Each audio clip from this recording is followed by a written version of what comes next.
Ce programme vous est offert par Afriland First Bank.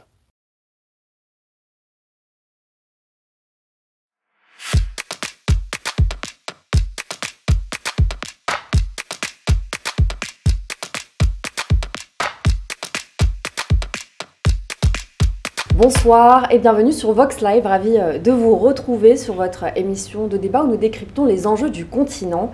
Et ce soir, nous allons débattre d'une décision historique, celle du départ du Mali, du Niger et du Burkina Faso de l'Organisation internationale de la francophonie, l'OIF. 3 pays qui ont pourtant joué un rôle clé dans cette organisation, mais qui aujourd'hui dénoncent son alignement avec des intérêts étrangers, notamment ceux de la France. Ce retrait est-il un acte de souveraineté ou un pari risqué? Quels en sont les impacts? C'est autant de questions qu'elles nous allons tenter de répondre ce soir. Et pour cela, je suis entourée de Sidi Kaba. Bonsoir. Merci d'être avec nous. Vous êtes journaliste, président du Centre international de réflexion et d'études sur le Sahel. Face à vous, Makaël Ngebla, ravi de vous retrouver sur le plateau. Bonsoir, Soufiane, merci. Vous êtes journaliste politique, ancien conseiller à la présidence tchadienne. Et enfin, nous recevons ce soir Maki Oumed Gaba. Bonsoir. Bonsoir. Vous êtes membre de la dynamique unitaire panafricaine au titre de l'ARD, donc l'Alliance républicaine pour le développement à Djibouti. Messieurs, je vous propose de rentrer directement dans le vif du sujet, mais avant cela, pour comprendre justement cette décision, on va revenir sur l'aspect historique, le rôle qu'ont joué ces 3 pays. Je vous propose de regarder ce sujet signé Valère Bouguin, on revient juste après. Le gouvernement nigérian a officialisé son départ de l'Organisation internationale de la francophonie, selon une note diplomatique signée par le secrétaire général du ministère des Affaires étrangères, Laouli Labo.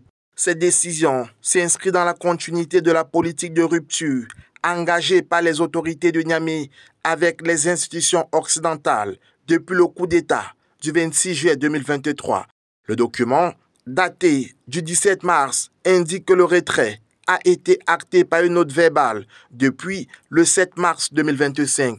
Depuis son arrivée au pouvoir, le Comité national pour la sauvegarde de la patrie, le CNSP, dirigé par le général Abdourahmane Tiani, a multiplié les mesures pour prédéfinir la carte géopolitique du Niger et asseoir son influence sur la scène internationale.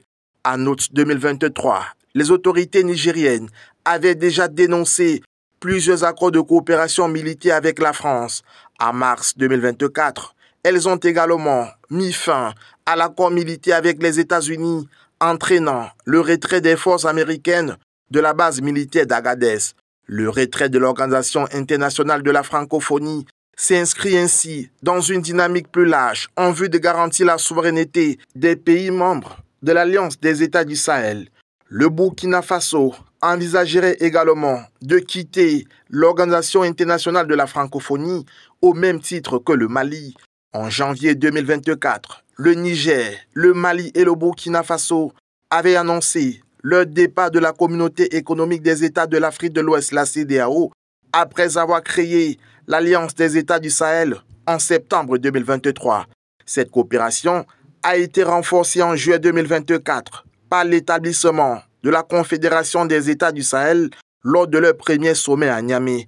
Le retrait de l'OIF confirme la volonté des autorités nigériennes de s'éloigner des institutions perçues comme sous l'influence occidentale et de privilégier de nouveaux partenariats stratégiques, notamment avec la Russie. Voilà, on revient, on l'a compris, hein, ces 3 pays ont joué un rôle crucial et notamment, si on remonte aux prémices, avant l'OIF, il y avait l'Agence de coopération culturelle et technique. Le Niger a joué un rôle important. Peut-être pour les téléspectateurs, Makaïla, expliquer justement le rôle du Niger, un des pères fondateurs de l'OIF. Justement, c'est un peu curieux et puis votre sujet a tout son sens d'être un sujet d'actualité. Vous savez très bien que le Niger a été le premier pays qui avait abrité, effectivement, lancé la création de l'OIF, donc l'équivalent de l'Agence de coopération culturelle qui à l'époque fédérait, qui était un ensemble effectivement qui fédère les pays ayant en commun l'usage de la langue française.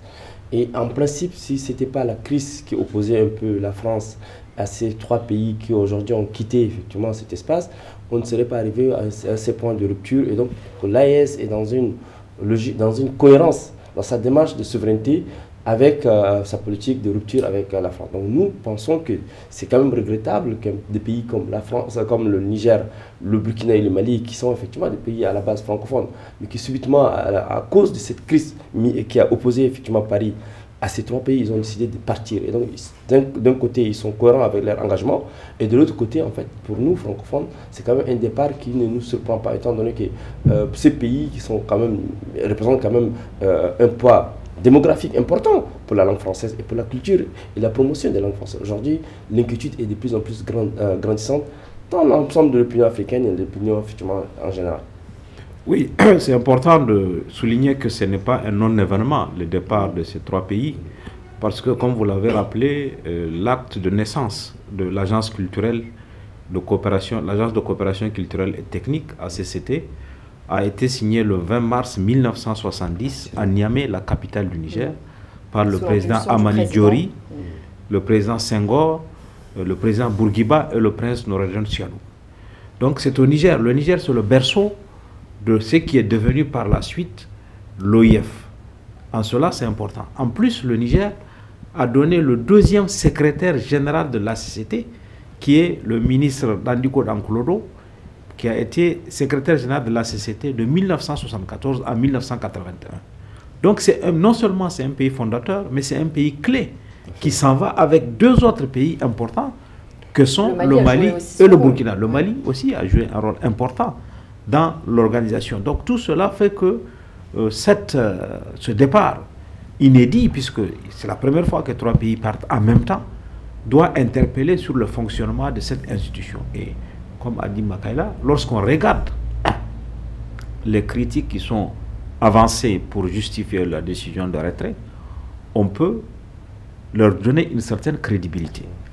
Il n'y a pas de lecture à géométrie variable. Là, la francophonie a décidé de ne pas suspendre le Gabon lorsque le coup d'État d'août 2023 a eu lieu, alors qu'il s'agit d'un coup d'État. Ça fait partie des critiques, justement, ça fait partie des trois pays, exactement. D'avoir une lecture un petit peu, une politique de deux poids, deux mesures. Oui, c'est ça. Et à côté de ça, c'est que ce n'est pas un hasard sans doute. Par exemple, l'OIF a décidé de réhabiliter la Guinée. La Guinée a été suspendue après le coup d'État de septembre 2021. Et la francophonie a donné comme argument que la situation de la démocratie s'est améliorée en Guinée, ce qui a fait sourire tous ceux qui suivent la Guinée. Puisqu'il y a aujourd'hui beaucoup de personnes qui ont disparu en Guinée, y compris les défenseurs des droits de l'homme. Hein? Il y a des violations graves. Et en Guinée, on ne peut pas parler de retour à la démocratie puisqu'on n'a pas un agenda de retour à l'ordre constitutionnel. Donc les arguments que l'OIF a convoqués pour justifier ce rétablissement de la Guinée ne correspondent à absolument rien du tout, sauf que quand on regarde un peu de façon posée, la position de l'OIF sur ces deux pays correspond à celle de la France. Tout à fait. Et beaucoup de gens ont considéré que c'est parce que le Quai d'Orsay est d'accord, que l'OIF est d'accord et que les choses se sont passées comme ça. C'est l'une des autres critiques. C'est une des critiques qui ont été. Donc, c'est ça qui fait qu'aujourd'hui, cette décision est regardée avec beaucoup de sincérité. Je voulais juste compléter effectivement, il a parlé de la Guinée, mais il faut aussi rappeler qu'au moment où il y a eu le coup d'État en 2021, il y a aussi le Tchad qu'il ne faut pas occulter, que l'OIF n'a pas condamné. Tout simplement parce qu'en fait, l'OIF s'est rangé sur la position du Quai d'Orsay, et c'est ça qui a été déployé, qui a même radicalisé, si je peux me permettre, la position de ces trois pays-là à l'encontre de Paris. Maki, vous rejoignez, c'était une décision prévisible finalement, ce retrait? Alors, la décision de quitter l'OIF, c'est une décision importante. On peut la voir effectivement sur cet aspect-là. Ils étaient suspendus, alors que d'autres pays ne l'étaient pas, ou réintégrés comme la Guinée ou le Gabon. Mais on peut aussi penser que c'est une stratégie globale panafricaniste, éventuellement, pour retrouver les fondamentaux d'une souveraineté de la région Sahel, et peut-être à terme aussi que d'autres pays rejoignent ces dynamiques qui ne doivent pas être, qui n'a pas besoin d'être en contradiction avec la coopération francophone.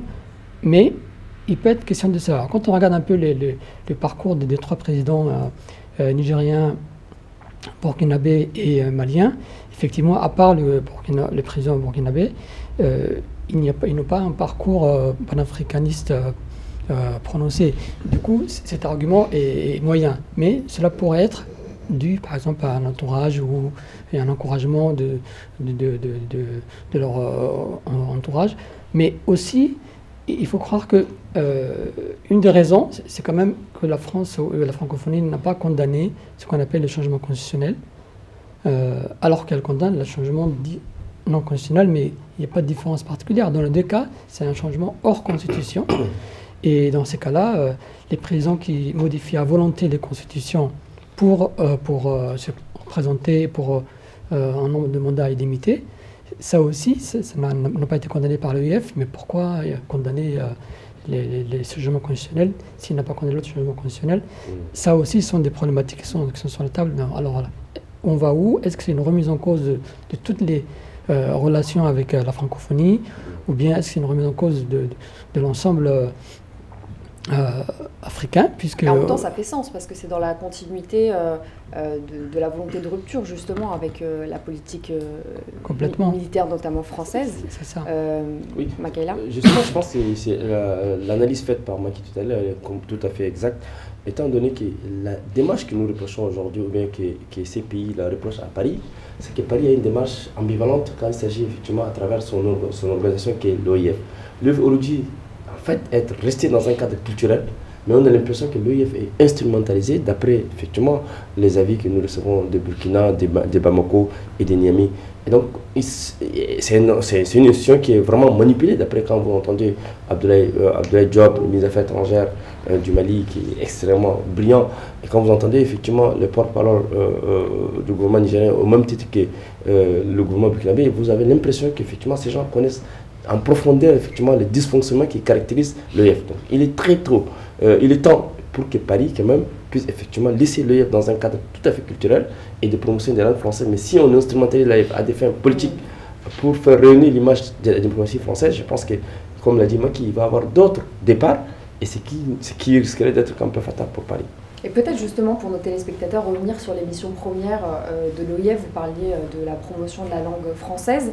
Est-ce qu'aujourd'hui c'est une institution qui instrumentalise ses pouvoirs pour justement s'ingérer dans la politique africaine? Oui, je pense que la question est absolument pertinente. Il faut voir qu'à l'origine, quand l'OIF a été créé, au temps où c'était la CCT, sa vocation était justement de favoriser la promotion de la langue française, de créer un espace de solidarité entre les pays francophones en favorisant par exemple l'enseignement, en formant des instituteurs, des professeurs et en créant aussi un cadre de solidarité interuniversitaire, parce qu'on parle de l'OIF, mais il y a l'OIF, mais il y a aussi plusieurs autres opérateurs qui sont rattachés à l'OIF.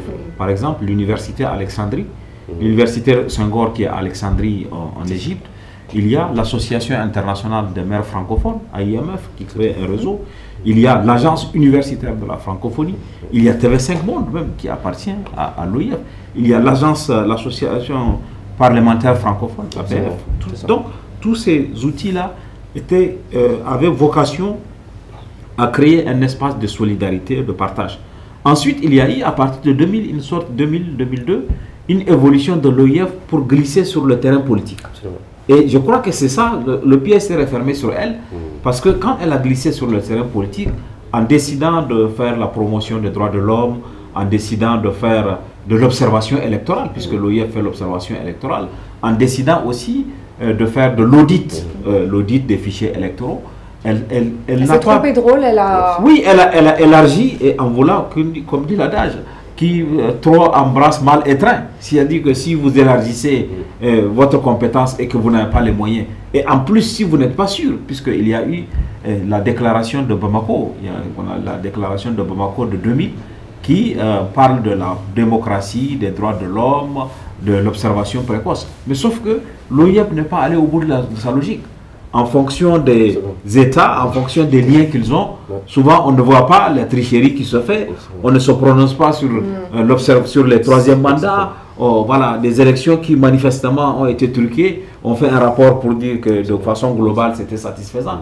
Donc je crois que ce glissement, comme a dit Makaila un peu plus tôt, le glissement de la mission initiale vers des missions nouvelles a fait qu'elle n'a ni assumé les nouvelles missions, ni assumé les anciennes missions. Elle s'est retrouvée dans la situation d'aujourd'hui. Je voudrais vous faire réagir. On a eu la chance d'avoir beaucoup de téléspectateurs qui ont réagi à cette émission. Je voudrais vous faire réagir à certains de leurs commentaires. Il y a un des internautes qui nous dit quel est l'intérêt d'être dans une association où tu paies des cotisations mais tu n'as pas ton mot à dire. À quoi sert l'OIF pour les pays membres aujourd'hui? Mais justement, les gens refusent de faire de la figuration. Et justement, l'OIF tel que sa composition actuelle, il y a des États qui sont des États figurants. Et l'AES ne veut pas se figurer, se retrouver dans un ensemble où elle ne jouera pas un rôle vraiment moteur. Et il se dit qu'elle a dit tout à l'heure, c'est très pertinent ce qu'il expliquait concernant le volet droits de l'homme. Et le volet droits de l'homme, on n'a jamais vu l'OIF condamner effectivement les répressions généralisées dans l'espace francophone. Et la FIDH peut me témoigner, souvent quand des rapports de la FIDH transmis auprès de l'OIF, ces rapports n'ont pas eu de retour concernant effectivement tel ou tel pays où la France a une certaine influence. Et donc ça, tous ces éléments réunis et analysés montrent à suffisance qu'effectivement l'OIF est devenu en fait un outil d'instrumentalisation à la solde de la diplomatie française. Et donc moi je pense que le commentateur ou bien les réactions des internautes se justifient par le fait que les gens refusent désormais de faire de la figuration. Il est temps, pour moi il est temps pour que l'OIF, à travers la diplomatie française, puisse être réformée et revenir sur les valeurs anciennes comme l'a décrit tout à l'heure Sidi Kaba. Oui, donc le commentateur pointe du doigt l'essentiel de cette question, c'est la souveraineté. Si on ne peut pas avoir sa parole respectée pour faire évoluer l'UEF tel qu'on le souhaiterait ensemble, dans l'intérêt de tous, alors on se retire. Il n'y a pas besoin de rester là à ne rien faire. Et donc c'est moralement normal et politiquement normal. Est-ce qu'il y a un risque pour ces trois pays qui représentent, vous l'avez dit, numériquement un grand nombre de locuteurs également français en Afrique? C'est dit qu'est-ce qu'il y a un risque qui s'isole sur la scène internationale? Non, je ne pense pas que le retrait de l'OIF soit un élément, quelque chose qui peut le justifier, qui peut apporter... Dans la promotion des programmes éducatifs, par exemple, est-ce que les populations peuvent pâtir de cette situation? Non, honnêtement, je pense qu'aujourd'hui, puisque ces États sont déjà suspendus, ça veut dire que l'OIF n'a plus d'activité. Donc la décision de retrait, elle poursuit, elle prolonge celle de la suspension. Et il n'y a pas de risque aujourd'hui que pour les États eux-mêmes, il n'y a pas grand risque. Maintenant, pour l'organisation, je crois que l'organisation a plus à perdre que les États. Parce que pour son image, et ceux qui partent ne sont pas quand même des pays qui sont venus hier ou avant-hier, c'est des pays fondateurs. Et la dynamique de départ, et puis les observations, les critiques qui sont faites, je crois que c'est l'OIS qui a plus à perdre de ce départ que les pays concernés. Mais justement, l'OIF a plus à perdre, étant donné que nous avons tous, ne serait-ce que le fait que le Niger soit le pays étant le pays d'accueil et même qui a fait accoucher, si je peux me permettre de dire, l'OIF parte. Et le fait qu'effectivement les Maliens qui représentent quand même un poids démographique pour la France, et y compris les Burkinabés. Et donc toutes ces populations quittent l'OIF, ça veut dire que l'organisation souffre de ce qu'on appelle d'un discrédit important. Et donc tant qu'au niveau, il n'y a pas une critique, une autocritique en interne de l'organisation pour dire, écoutez, nous avons fait des défauts, nous avons fait effectivement des graves dérives, il faut se recadrer. Moi je pense qu'il va y avoir d'autres défections et nous craignons que ces défections qui vont encore s'enchaîner et se succéder risqueront effectivement d'ébranler l'institution qui perdra toute sa réputation d'une structure qui, à la base, devait être une structure de promotion de la langue française, mais au finish deviendra quand même une structure qui n'a aucun sens en termes de crédibilité. Oui, Makaila a raison de souligner. Et je pense que l'erreur serait de ne pas faire son autocritique. Absolument. Il faut regarder avec sang-froid qu'est-ce qui n'a pas marché, pourquoi ces pays partent et qu'est-ce qu'on peut corriger.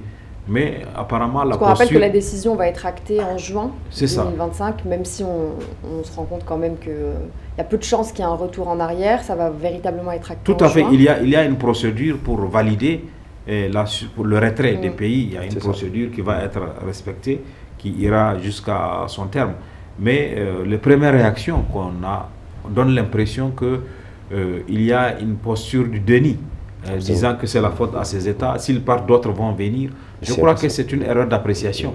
Le fait que 3 pays partent en même temps, et non des moindres, en Afrique de l'Ouest, qui est en Afrique surtout, vous savez, le vivier de la francophonie, c'est l'Afrique. Absolument. Le premier pays francophone au monde, c'est pas la France, hein. C'est la RDC. Absolument. Donc, en termes de population, en termes de locuteurs. Et la partie du monde où le français progresse le plus, c'est l'Afrique. Donc, le fait qu'il y ait 3 pays africains, un nombre de moindre qui se retirent, doit amener à une sorte d'humilité pour voir qu'est-ce qui n'a pas marché, comment on peut éviter que cela se reproduise. Parce que si jamais on persiste à faire cette différence d'appréciation, quand il y a une élection là, on condamne, là-bas, on ne condamne pas. Si on persiste à faire ça, et comme dit Makaila, de nouveaux départs peuvent être enregistrés. Et il faut éviter cela, à mon avis, pour l'organisation. Je voudrais compléter, effectivement, en rappelant qu'en réalité, les locuteurs francophones dans ces 3 pays ne dépassent pas les 20%, les 25% selon les pays. Par exemple, au Niger, je crois que c'est moins de 20%.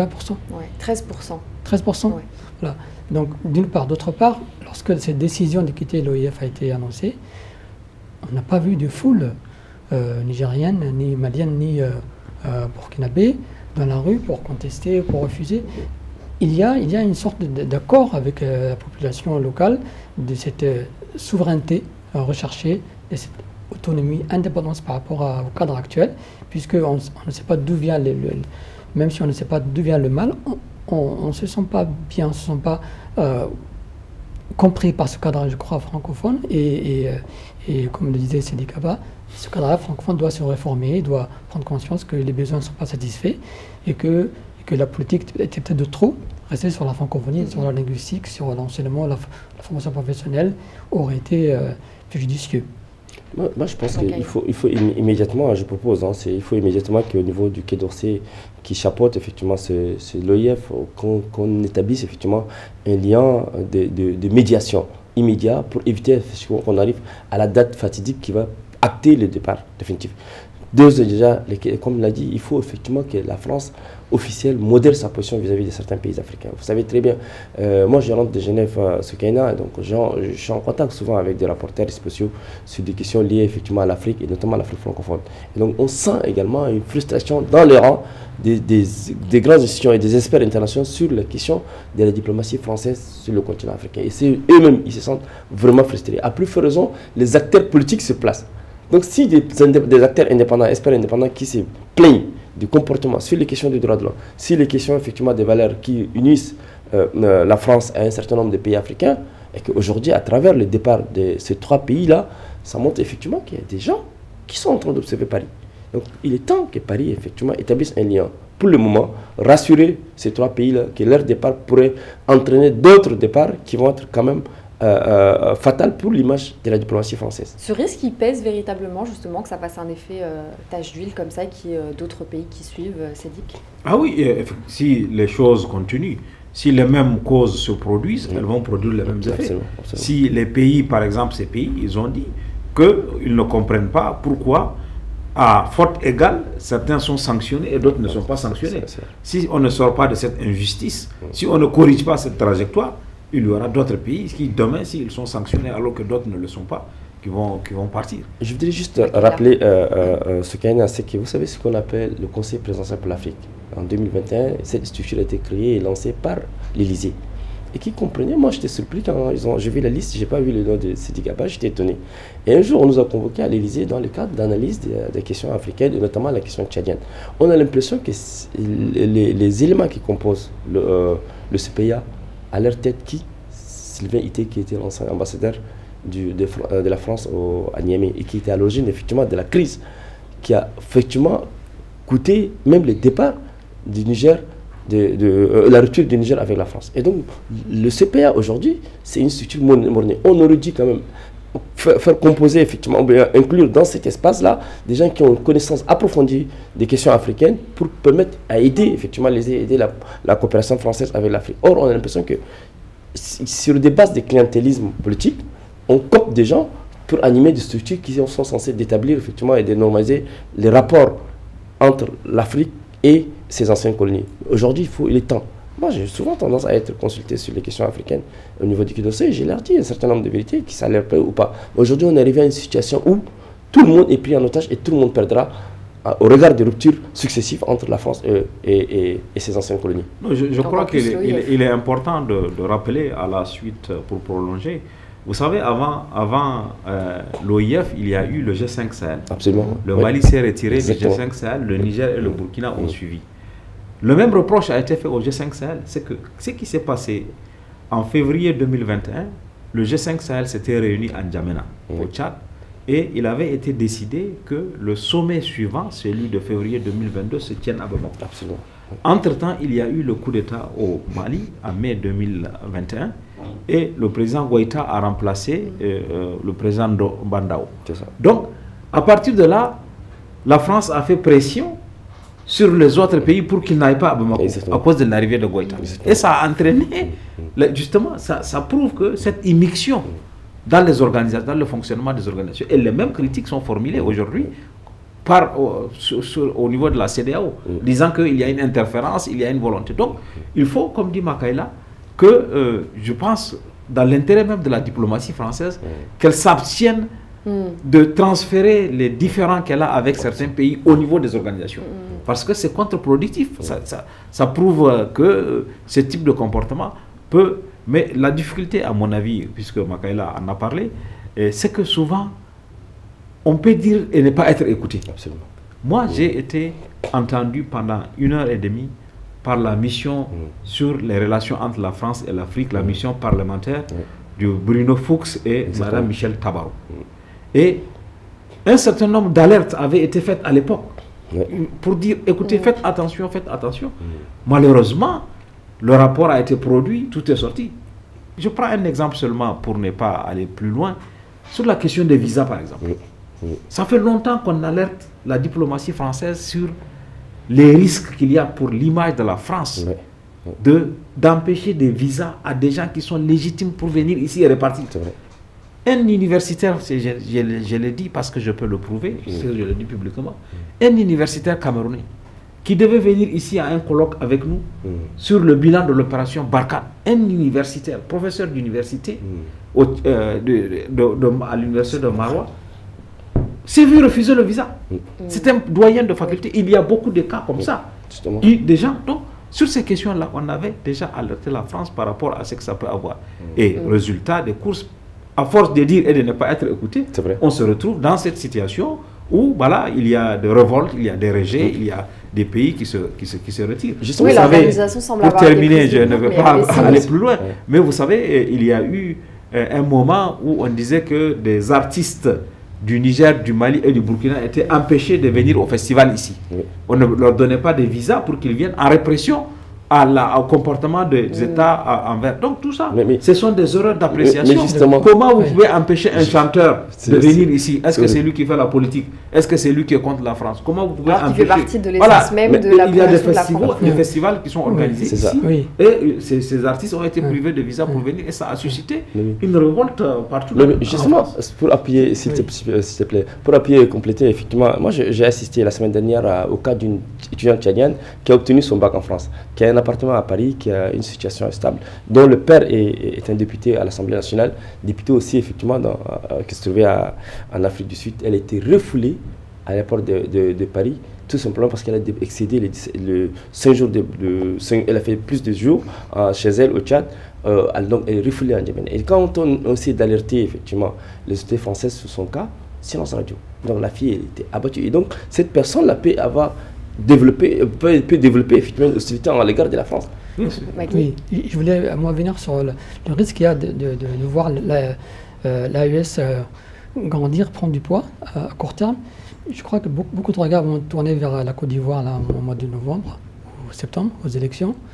Si la France autorise en tout cas ne réagit pas par rapport à un éventuel troisième mandat, quatrième, puisque la Constitution permet au Ouattara, alors ça va, je pense, justifier aux yeux des populations de l'AES que la France a encore une fois choisi son camp, deux poids deux mesures, et un pays comme le Tchad, un pays comme la Guinée, un pays comme le Gabon pourrait être sur la prochaine liste de l'AES.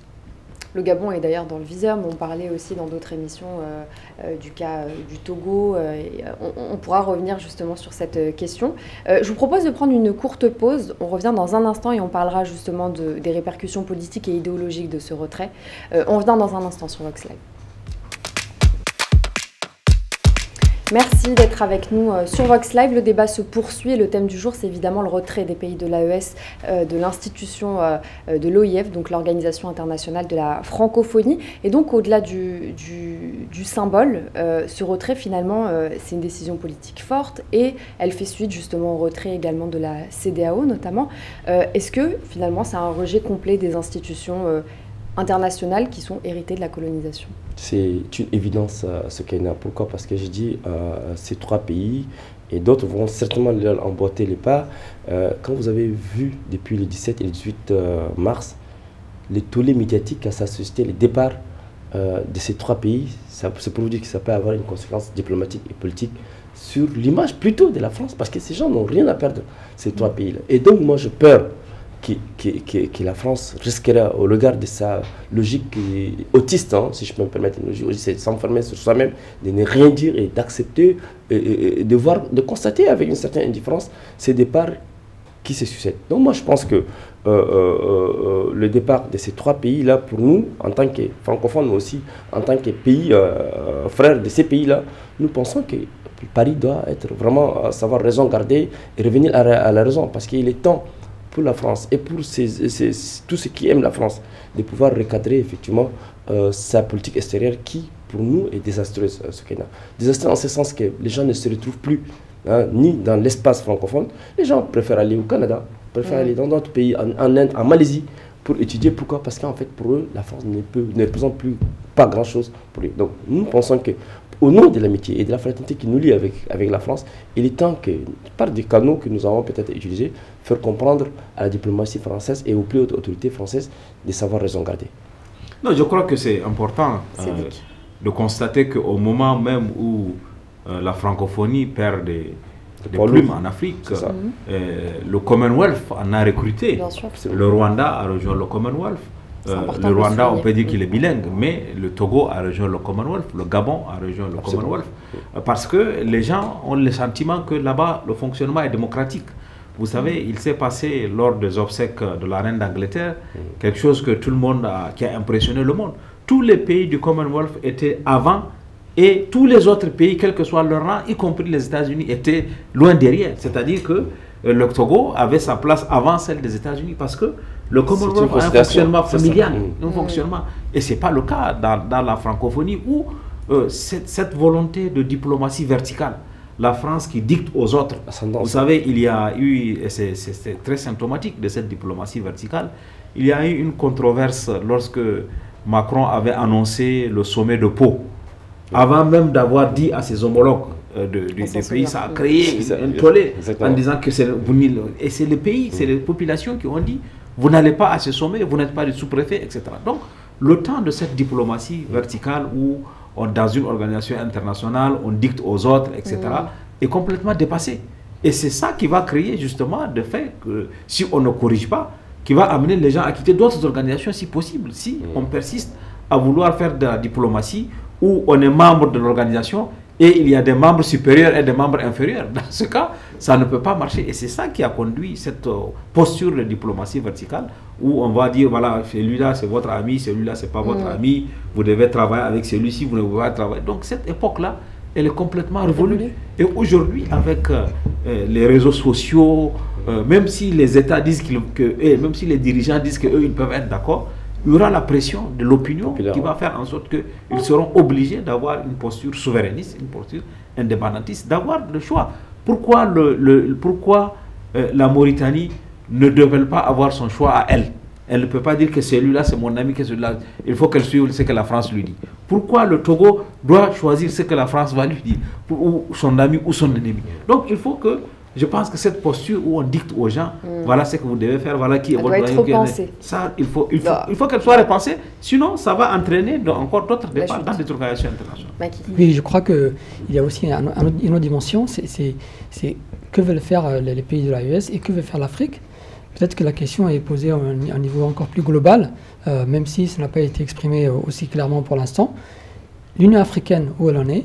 Est-ce que l'Union africaine peut être un garant de la relation entre les pays africains et le reste du monde? Est-ce que les pays africains sont prêts à aller dans une direction souverainiste totale? C'est peut-être ça, le vrai désir des populations africaines. Et peut-être que dans l'entourage des 3 présidents de ces 3 pays-là, il y a la tendance à préparer une aventure, en tout cas un projet panafricain plus important. Et c'est là, le temps nous dira, parce qu'il y a quand même pas mal de relations avec des diasporas panafricaines qui rencontrent ces pays-là, qui rencontrent beaucoup en France les représentants de ces mouvements-là. Et peut-être que cela prépare un terrain pour une autre Afrique. Une autre Afrique qui n'a pas besoin de faire la guerre à la France, bien sûr, mais une autre Afrique souveraine, indépendante. Vous savez, Soukaina, je voudrais compléter Sidigaba, à un moment donné, il y a 10 ans, déjà en arrière, des médias comme France 24, RFI, qui émettaient sur l'Afrique, étaient hyper suivis. Maintenant, j'ai l'impression qu'il y a un désintérêt, même dans l'opinion publique, dans ces pays dont on a cité les 3 pays, mais j'ai constaté également dans d'autres pays francophones, où les gens préfèrent regarder Voice Africa, regarder un peu Al Jazeera, pour s'informer, que de se tourner vers les débats qui sont effectivement diffusés ou bien produits par des médias français qui sont réputés être francophones. Donc moi je pense, à partir de ces erreurs, je l'ai fait savoir à mes amis journalistes, à RFI, dans nos discussions. Donc moi je pense qu'il est temps qui bat la terre d'abord, il faut recadrer les choses et faire savoir comment discuter avec des interlocuteurs crédibles pour ramener certaines opinions africaines à encore être un peu conciliantes avec Paris.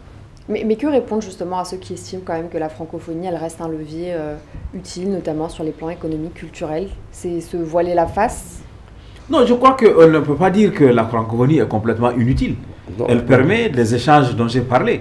Et beaucoup de Nigériens sont allés à l'université Alexandrie pour être formés à la documentation, pour être formés aux archives, pour être... Donc, ça ne peut pas, on ne peut pas dire que ça n'a pas d'utilité. On ne peut pas dire non plus que l'association, l'agence universitaire de la francophonie, qui donne des bourses, qui permet de faire, qui a des bureaux, le bureau de Lomé, le bureau de Yaoundé pour l'Afrique centrale, Lomé pour l'Afrique de l'Ouest, on ne peut pas dire qu'ils sont totalement inutiles. Mais pour que les gens restent, il faut créer les conditions pour qu'ils restent. Vous ne pouvez pas faire de l'injustice, faire ce que vous voulez, avoir donné l'impression qu'il y a un super membre et des membres inférieurs. Si vous donnez ça, quel que soit, les gens préfèrent leur dignité à ce qu'ils gagnent comme ça. Donc c'est ça, je pense qu'il faut arriver à un niveau de respectabilité, de respect réciproque, où voilà, on se considère et on travaille ensemble, ça permet d'avoir une meilleure efficacité. C'est clair qu'il y a, à côté de ce que j'ai énuméré, il y a un centre de formation d'enseignants de la francophonie. Il y a même d'autres éléments que je n'ai pas cités, comme la Conféges, la conférence des ministres de l'éducation, des sports, la Confémed, la conférence de l'éducation nationale. Donc il y a beaucoup d'autres acteurs qui peuvent avoir leur utilité, mais les gens disent on ne peut pas rester si on n'est pas respecté. C'est ça qu'il faut. On ne peut pas rester si on n'est pas considéré au même titre. On ne peut pas respecter si les règles ne s'appliquent pas avec tout le monde. C'est ce que ces pays ont dit. Et leur discours, à mon avis, doit être entendu. Oui, je sais que dans les principes fondamentaux du panafricanisme, tel qu'il a été fixé dans l'histoire du panafricanisme, il est indispensable de couper les ponts avec l'ensemble de relations francophones, puisque ça contrevient au projet idéal tel qu'il a été fixé dans le cadre des fondateurs du panafricanisme. Est-ce que c'est ça qui est recherché? Un avenir proche nous dira, mais il est possible que ce soit ça qui est recherché finalement et qu'il ne s'agit pas de trouver des arrangements, des mini-arrangements, mais vraiment de partir, de prendre le large et de faire autre chose. Non, c'est important, ce que Macky a dit. Et vous savez, ces pays-là, c'est pour ça qu'à mon avis, il faut considérer tous les pays au même niveau. Le fait que le Niger soit proche du Nigeria et qu'ils aient des relations a fait que les Nigérians, les gens du Nigeria ont appris le français. Absolument, c'est vrai. Ça les a amenés à apprendre le français pour travailler avec les gens du Niger. C'est la même chose. Le Ghana est entouré que par les pays francophones. Et son voisin c'est le Burkina, son voisin c'est le Bénin, c'est le Togo plutôt, son voisin c'est la Côte d'Ivoire. Donc c'est ça aussi. L'intérêt de la France, c'est d'avoir ces pays-là dans la barque pour pouvoir traverser, parce que les barrières linguistiques vont s'estomper sur le continent et on pourra avoir un destin commun. Ce n'est pas parce que aujourd'hui il y a une barrière linguistique qui a été imposée par le fait colonial entre le Niger et le Nigeria que ce pays-là ne doit pas travailler ensemble. La communauté de destin, elle va au-delà de la considération linguistique. Est-ce qu'on peut s'attendre à ce que justement les pays de l'AES reprennent justement cette volonté à l'origine de la francophonie de promouvoir la langue française notamment? Est-ce qu'elle peut reprendre elle aussi les rênes à sa façon? Mais je pense que ça va être difficile, parce qu'au regard des contentieux qui les opposent, ça va être très difficile que tant que Paris, on s'est dit, à pointer du doigt, il a mis le curseur sur le... En se détachant complètement, mais est-ce que finalement Parce qu'ils ont le soutien populaire. Dès lors qu'ils ont le soutien populaire, ils peuvent effectivement guider leur agenda politique.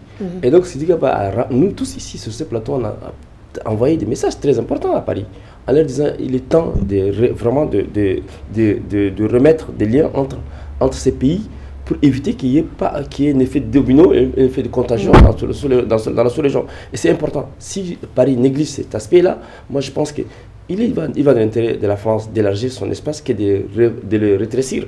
Et c'est pourquoi nous pensons qu'effectivement, ce départ est un signal important et très fort pour la France et pour même d'autres pays qui vont scruter. Bon, du coup, le Niger, le Mali et le Burkina sont partis. Et en quoi ça sert d'être dans un ensemble qui ne nous produit absolument rien? Donc la balle est plutôt dans le camp de société française que dans le camp de ces départs-là. Moi, je pense qu'il est urgent, vraiment de réconcilier. Non, moi, je crois qu'au niveau de l'AES, il n'y a pas un problème linguistique. Les gens n'ont pas dit qu'on quitte la langue française. Pas du tout, Ils ont dit qu'on quitte la francophonie. Ils n'ont pas dit nous on quitte le français pour aller à l'anglais ou pour aller au chinois. Donc le problème, dans la promotion, dans le... Il peut même... L'enjeu au niveau de l'AES, c'est la question de la souveraineté, du respect des États. Que la diplomatie verticale d'avant, là, cesse. Qu'elle cesse. Que les pays de l'AES, à mon avis, n'ont pas dit que nous, on ne veut aucune relation avec personne. Ils disent que la condition maintenant de la relation, c'est le respect mutuel. C'est vrai. Ce qu'on ne fait pas à l'Allemagne, ce qu'on ne fait pas aux États-Unis, on ne peut pas nous le faire non plus. Voilà, on ne voit pas la France aller faire des injonctions aux États-Unis. Même quand ils ont essayé, ils n'y arrivent pas. Donc c'est ça que les gens disent, qu'il n'y ait pas un comportement néocolonial, que l'ambassadeur de France puisse faire des déclarations tapageuses dans un pays. Donc c'est ça que les gens ne veulent pas. Quand au Niger, tout le monde sait, puisqu'il en a parlé, quand l'ambassadeur avait dit que l'eau du Niger n'appartient pas aux Nigériens, ça a créé un choc. Il n'aurait pas dit ça dans un autre pays. Donc c'est ça que les gens ne veulent pas. Mais les gens n'ont pas dit qu'ils ne veulent pas du tout la langue française. Ils disent que nous voulons un nouveau paradigme de nos relations avec la France, qui soit basé sur le respect mutuel. Et tous les pays qui adhèrent à ce principe peuvent rejoindre l'AES. Ce n'est pas le lieu du débat, mais il y a des pays qui ont dit qu'eux, ils sont intéressés par l'AES, ils veulent voir comment l'AES va évoluer. Donc, dans le Togo, je crois que l'AES est toute nouvelle. Donc, les institutions internes de l'AES ne sont pas encore tout à fait opérationnelles, et il prendra un temps pour que la population des trois pays, avec les instances internes de l'AES, examine cette question. Est-ce qu'on continue avec la langue française? Est-ce qu'on passe à l'anglais? Est-ce qu'on passe au chinois? Ou bien est-ce qu'on passe au swahili pour une langue panafricaine avec la Hausa, parce que ça fait partie des langues choisies par le mouvement panafricaniste mondial? Est-ce que je crois que ce débat-là est un peu trop tôt entre les populations des trois pays et les instances de l'AES. Est-ce qu'on peut s'attendre à ce que l'AES quitte d'autres institutions à venir? C'est quoi la suite pour Mais si jamais, comme l'a dit tout à l'heure, si jamais Paris, la France, à travers d'autres canaux, tente effectivement d'influencer la position de certaines structures, l'UNESCO par exemple, etc., je pense que l'AES est dans une logique de rupture généralisée. Et c'est pourquoi il faut éviter qu'il n'y ait pas effectivement une ascendance, comme l'a dit, une politique verticale qui puisse quand même entraîner la radicalisation davantage de l'AES à l'encontre de la politique de la France, mais également de ses alliés dans l'espace international. Donc moi, je pense que aujourd'hui, moi, je milite souvent pour un dialogue.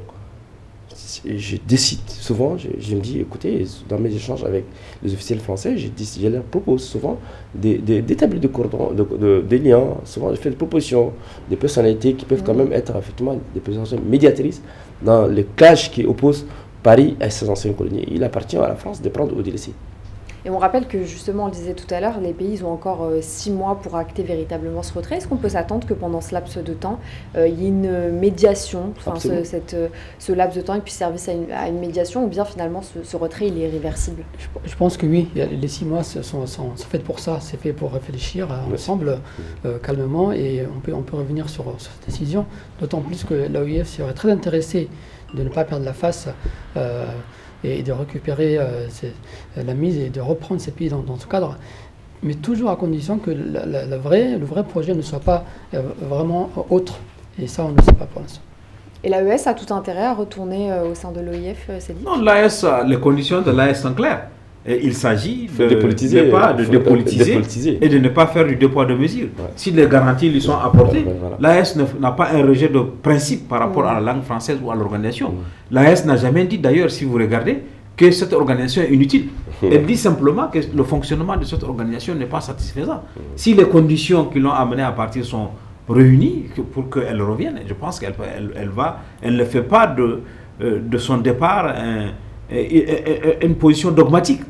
Mais il faut que les conditions, parce que personne, en tout cas tous ceux qui suivent l'actualité, ne peuvent pas trouver de justification à ce qu'on réhabilite la Guinée et qu'on ne réhabilite pas le Mali.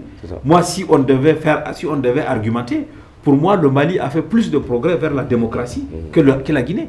Parce qu'au Mali, ils ont adopté tous les textes. Exactement. Ils ont même presque un calendrier. Ça a été même inscrit au budget qu'il y aura des élections.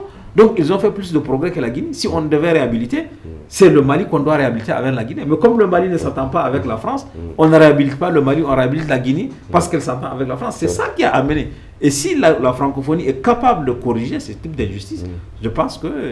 voilà. Moi, je pense on peut s'attendre, Makaïla. Justement, moi, je pense que le choix de ces thèmes est un choix lucide et cohérent, étant donné que ça nous a permis effectivement d'analyser avec profondeur effectivement les limites de l'OIF et également l'ingérence un peu de la diplomatie française dans certains pays, mais également le positionnement même de l'AES qui, si on ne la ménage pas, risquerait justement effectivement d'entraîner d'autres débats. Donc il est temps, à travers de telles émissions, il est temps effectivement que la médiation, comme vous l'avez dit, se crée et qu'un pont soit établi entre ces pays et l'OIF qui doit envoyer des émissaires, qui doit effectivement faire venir également, proposer que des gens viennent discuter même à Paris ou bien trouver un terrain neutre. Dakar, par exemple, peut être un point neutre vu la démocratie sénégalaise, etc. Ou bien un pays complètement neutre pour arbitrer en 6 mois la QNES, arbitrer entre l'AES et l'OIF. Sans cela, moi j'ai peur que cette situation va nous entraîner effectivement à une position irréversible, comme vous l'avez dit. Moi, je suis d'accord avec Makaïla. Il appartient à la francophonie aujourd'hui. Pour moi, la balle est dans le camp de la francophonie. De faire une démarche vers ces pays pour faire la démonstration que peut-être qu'il y a eu une erreur d'appréciation, une erreur de perception, et montrer que la francophonie n'est pas la France. Ouais, en réalité, c'est ça. Exactement. Il faut que l'OIF qui doit montrer. Exactement. La francophonie, c'est le Canada. Oui. La francophonie, c'est la RDC. Exactement. La francophonie, c'est la Belgique. La francophonie. Exactement. Donc, il faut qu'on donne des garanties à ces pays que la position de la francophonie est une position indépendante et qu'elle n'est pas alliée sur celle du Quai d'Orsay. Si on ne donne pas ces garanties-là, je crois qu'au bout de 6 mois, le départ va être définitif. Je crois que l'objectif de l'AES, avant d'être la francophonie, c'est quand même le progrès, le bien économique de sa population. Sa population, elle est dans un cadre africain. Pour rencontrer l'OIF sur un thème francophone, il est plus urgent d'abord de rencontrer les autres pays africains et ensemble être plus forts pour discuter avec les organisations internationales extérieures, que ce soit la francophonie, que ce soit les Nations Unies ou autres. Mais d'abord que l'AES prenne le temps nécessaire pour créer autour d'elle plus de pays ou partenaires ou membres pour que la discussion soit plus intéressante. Actuellement, juste 3 pays reviennent à la francophonie, ça ne changera pas grand-chose. Ils ont déjà été membres de l'OIF. Qu'est-ce qui va changer? Est-ce que les paroles données vont suffire? Pas forcément. Quel scénario justement pour l'OIF sans ces 3 pays si au terme des 6 mois il n'y a pas de médiation trouvée? C'est l'affaire de l'OIF. Notre intérêt personnellement, si je peux me parler pour la dynamique unitaire panafricaine, l'intérêt des populations de ces 3 pays, c'est pas la francophonie, c'est le bien de la population. Donc si la priorité des biens de la population n'est pas le français, mais la vie économique locale, eh bien c'est ça qu'il faut d'abord mettre en place avec les pays voisins, et ensuite ensemble être plus forts pour discuter avec la francophonie ou autre. Moi, je pense que votre regard sur ce scénario, justement, sans ces 3 pays, quel serait l'avenir de l'OIF? C'est les déclins. Moi, je pense que je suis convaincu que ça va être les déclins, étant donné qu'aujourd'hui, vous savez, ces pays-là représentent un poids démographique important. Et qu'aujourd'hui, le départ effectivement, des pays aussi sérieux comme les gens de l'AES, moi, il faut penser aux populations. Ça représente à peu près 45 millions de populations dans cet espace-là. Et donc, c'est une perte énorme pour l'OIF. Il faut que l'OIF sache, raison garder, Sidi Gaba a su démontrer que l'OIF n'est pas forcément lié à la France. Il faut absolument qu'il y ait des pays comme le Canada, des pays qui ont en commun l'usage de la langue française et qui veulent préserver l'usage de la langue française et même en faire sa promotion, soient aussi, eux aussi impliqués dans la médiation qui repose avec l'AES. Non, c'est tout à fait exact. Je pense que quoi qu'il arrive, pour l'OIF, c'est un mauvais signal. C'est un mauvais signal parce qu'il y a d'autres problèmes déjà qui existent au sein de la francophonie. Et celui-là est venu s'ajouter. Et c'est un mauvais signal pour l'OIF que ces pays partent, qu'elle n'ait pas réussi à convaincre ces pays de son impartialité, parce que c'est de ça qu'il s'agit. Elle n'a pas été impartiale dans des conflits en Afrique, que ce soit les coups d'État au Gabon et ailleurs. Et donc, pour elle, quand même, ça reste quelque chose qu'elle va traîner. C'est un boulet que ces pays partent, même si à Paris, les gens peuvent considérer, bon, il y aura d'autres qui vont venir. D'autres pays peuvent vouloir adhérer, mais ils ne remplaceront pas ceux qui seront partis. Je crois que, comme on l'a dit en début d'émission, il faut que ce soit l'occasion de l'autocritique. Dire pourquoi ils partent, qu'on regarde leurs arguments avec humilité. Pas comme on a pu l'entendre ici, les gens disent non, il n'a qu'à partir, etc. D'autres vont venir. Non, c'est pas comme ça. Il faut regarder ici. Des gens qui sont des membres de la famille partent, des membres importants de la famille. Il faut regarder pourquoi ils sont partis, qu'est-ce qu'on peut corriger et comment on peut améliorer les choses. Si on ne le fait pas, à mon avis, il y aura beaucoup d'autres défections qui peuvent arriver. Et on restera évidemment attentif. On a 6 mois pour voir ce qui va se passer. On arrive déjà, messieurs, au terme de l'émission. Merci, Cédric, d'avoir été parmi nous. Maki, Makaila, merci. Merci à vous, chers téléspectateurs, d'avoir réagi cette fois-ci. Votre voix compte. On se retrouve très vite pour un prochain numéro de Vox Live.